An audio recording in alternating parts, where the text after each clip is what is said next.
Otro tema. Vamos a nuestra primera entrevista. Se encuentra aquí el doctor José Antonio Lara, autor de varios libros e investigaciones, destacando el psicoanálisis del poder en México y políticos, perversión y enfermedad mental. Doctor, bienvenido, buenas tardes.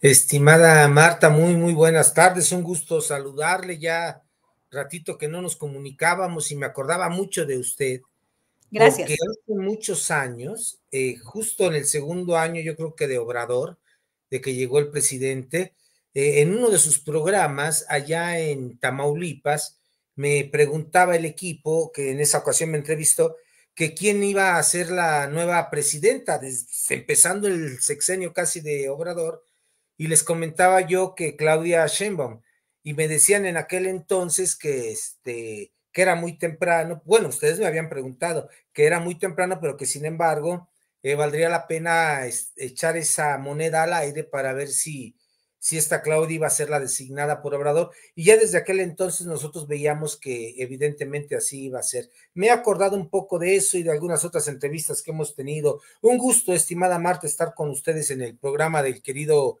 Julio Hernández Astillero.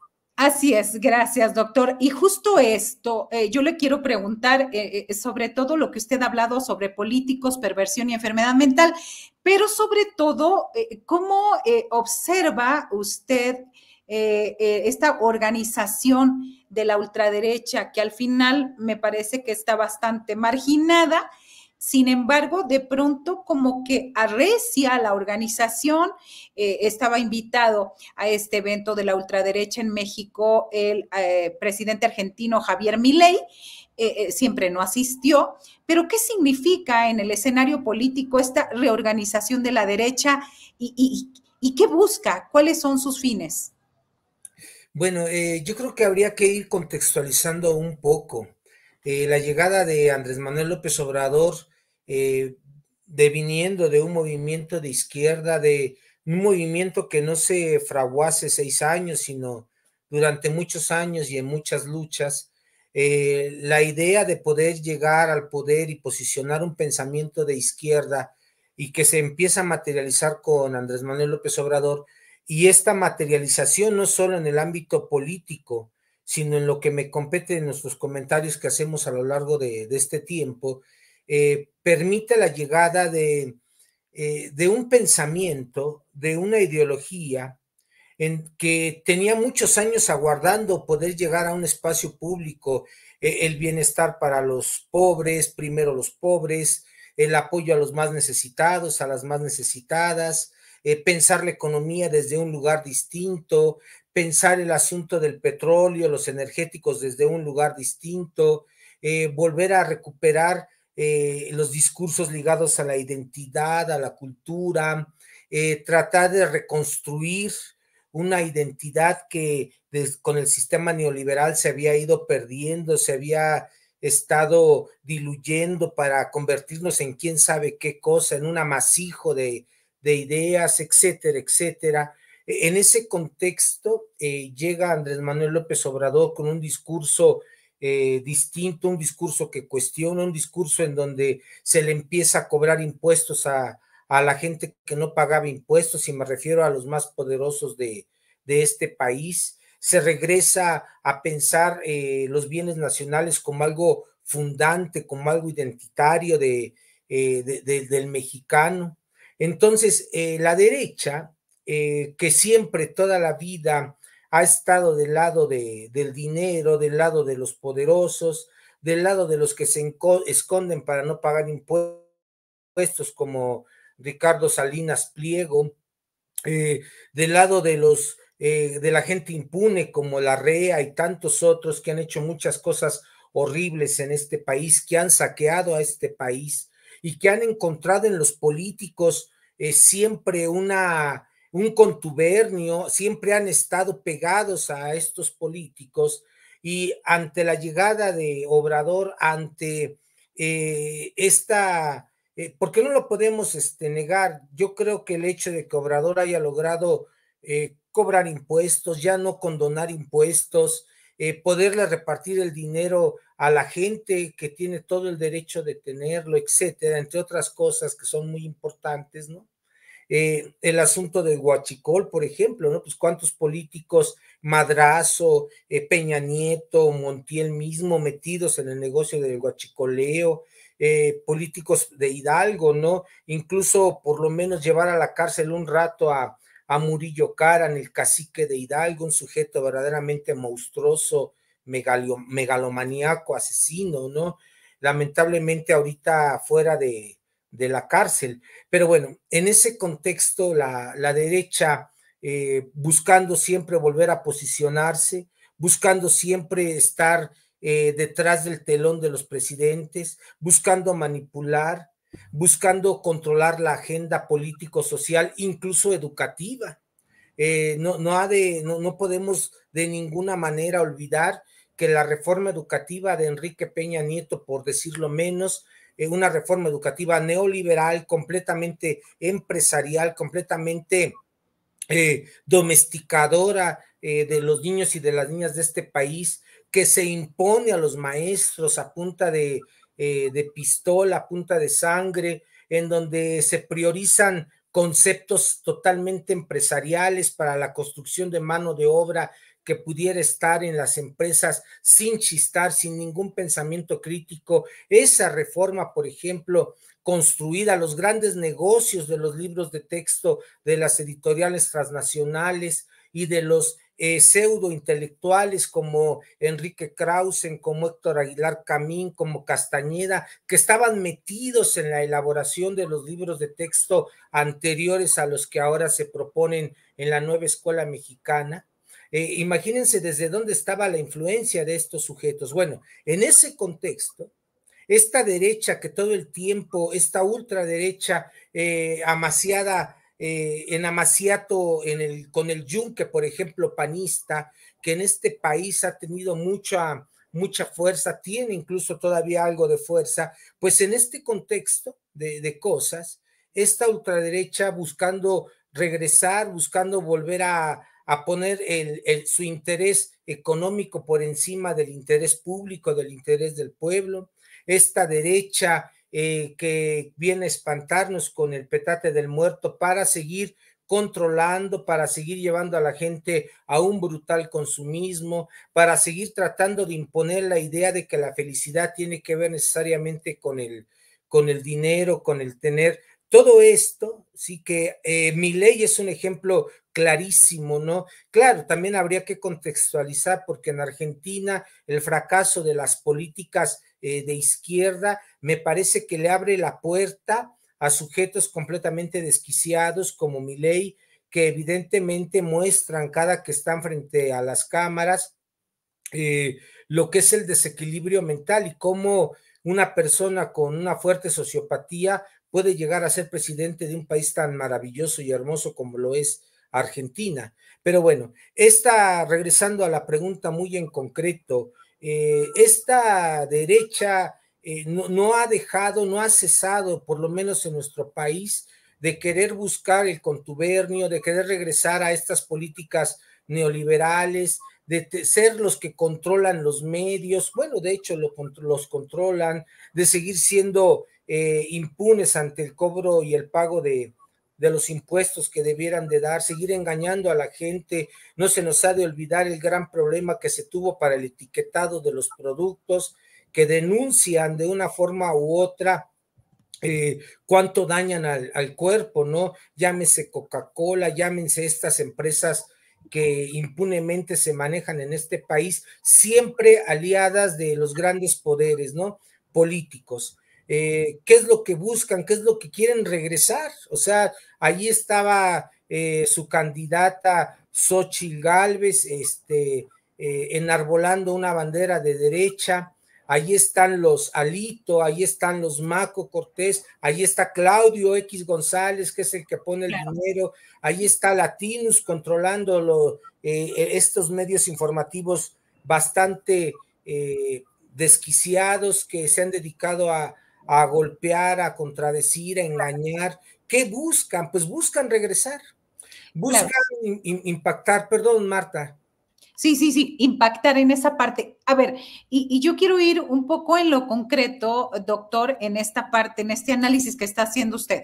Y ahora sí que como doctor en psicoanálisis, yo le quiero preguntar muy concretamente sobre este tuit que a lo mejor usted ya lo vio, pero ahora sí que un poco tratando de comprender a esa derecha, a los que enarbolan esa derecha, este tuit de Margarita Zavala. Y mire, si no lo ha leído, lo leemos rapidísimamente. Es un tuit que hizo ayer.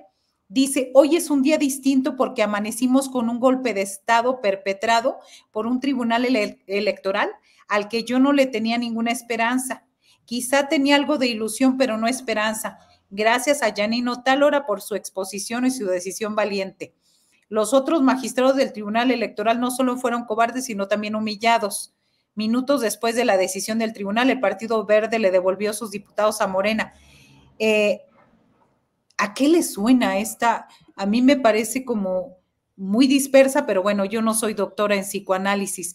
Esta posición de Margarita Zavala en este sentido, doctor. Trataré de dar un ejemplo como una analogía para tratar de comprender por qué estos sujetos ahora se expresan así. Sí está el tuit de esta Margarita Zavala y podríamos revisar incluso otros como el de Enrique Krause, en que dijo que ya este país se convierte en una monarquía, ¿no? Hablan del golpe de Estado y una sarta de tonterías. Dijo Miren, monarquía, perdón, dijo monarquía y al día siguiente ya le bajó, dijo que dictadura. Entonces, ahí va, ahí va. claro, pero miren, lo que estamos viendo, les decía, voy a dar una analogía. Piensen ustedes en un violador, en un sujeto que abusa de una niña de 6 años, es llevado a juicio y el sujeto que es llevado a juicio empieza a llorar, se hinca, casi convence al juez que es inocente y habla de la dignidad y habla de los valores y habla de la familia y sigue llorando y se vuelve a hincar y casi se desgarra las vestiduras y sigue hablando de la infancia, de lo importante que es respetar a los niños. Y de pronto todo el mundo empieza a creerle a ese sujeto derivado del teatro que está armando. Pero no se nos olvide que estoy hablando de un violador. ¿Qué es lo que ustedes están viendo en estos discursos? No nada más de Margarita Zavala, de Enrique Krause, Aguilar Camín, por ejemplo, Castañeda, por decir a otro sujeto verdaderamente desajustado mentalmente, Denise Dresser, que todos están en la misma canasta. ¿Qué es lo que estamos viendo? Lo que estamos observando es cómo sujetos que no tienen ley, que no tienen límite, empiezan a construir una idea fantasiosa, empiezan a construir un discurso mitómano, mentiroso, plagado de delirios y excesos para tratar de justificar lo que no pueden justificar. Estos sujetos que tienen una estructura megalomaníaca, es decir, una manía ligada a la grandeza, delirios de grandeza, estos sujetos, cuando ven atentado que su principio de realidad, su principio de fantasía se ve mancillado, se les empieza a caer, lo primero que hacen es construir ideas delirantes para tratar de defenderse de lo que se les está estampando en la cara. Entonces, concretamente eso es lo que estamos viendo. Voy a decirlo de otra manera. Estamos viendo a sujetos perversos que cuando se les está explotando en la cara una realidad y esa realidad está atentando contra sus delirios de grandeza, lo primero que hacen es empezar a construir un discurso fantasioso para tratar de defenderse de la realidad que les abruma, de una realidad que les está diciendo que ya basta. Lamentablemente estos sujetos utilizan estos delirios, ¿sí? Estas manías para tratar de protegerse, defenderse, curarse en salud de la porquería que son. O sea, imagínense nada más a Margarita Zavala, ¿sí? Que está inmiscuida en lo que pasó en la guardería ABC, cuyos familiares salieron impunes, ¿sí? De esa terrible tragedia de este país, hablando ahora del asunto de la justicia, del asunto de la ley. Y aquí hay algo muy interesante, ¿eh? Solamente, eso no me lo preguntaron, pero lo comento rapidísimo. La gente que estudia derecho, ¿sí? La gente que estudia derecho, pareciera ser, no lo quiero generalizar, por eso lo pongo en pareciera ser. La gente que estudia derecho, mucha gente que estudia derecho, está buscando el asunto de la ley y no sabemos, o sí lo sabemos, en muchos tratamientos que hemos tenido, sabemos que la ley tiene que ver con el padre, de tal manera que muchos abogados pareciera ser que pudieran tener un conflicto con su propio padre en la búsqueda de la ley. Esto lo comento por todo el escándalo que hay ahorita alrededor de la reforma al Poder Judicial. No creo que nada más sea un asunto de la reforma. También estamos hablando de cuestiones de orden emocional psíquico que están impactando a estos sujetos que se creían intocables, como son, ¿qué les parece hablar de Norma Piña, por decirlo menos, ¿no? Claro, que es importante señalar, a ver, aquí está, que es importante señalar estos dobles mensajes, estos dobles discursos. Brevemente para cerrar, ¿qué nos habla? ¿Qué nos habla Margarita Zavala, que como dice una cosa, dice otra y se le olvida lo que hizo antes y las graves consecuencias que tuvo el gobierno de su marido para nuestro país? Una ministra, presidenta de la Corte que se victimiza y al revés, y también motiva a la agresión verbal, casi física, de los ministros de la Corte que están en su contra. ¿De qué nos habla este esquema de esta forma de actuar de estos políticos? Bien, básicamente nos está hablando de lo que nosotros llamaríamos una sociopatía. ¿Qué es un sociópata para la gente que nos está escuchando, que nos está viendo? Si en un vaso yo he hecho perversión y luego le he hecho psicosis, la psicosis se caracteriza, acuérdense, por el delirio y las alucinaciones. La perversión se caracteriza, recuerden ustedes, por la falta de ley, por la carencia de la vergüenza, la culpa y el asco. Entonces, si yo en un vaso he hecho perversión, es decir, falta de ley, carencia de vergüenza, culpa, asco, y le pongo a ese mismo vaso delirios y alucinación, lo que tenemos es la estructura de un sociópata, ¿sí? Gente que daña a la sociedad, gente que le tiene coraje a la sociedad.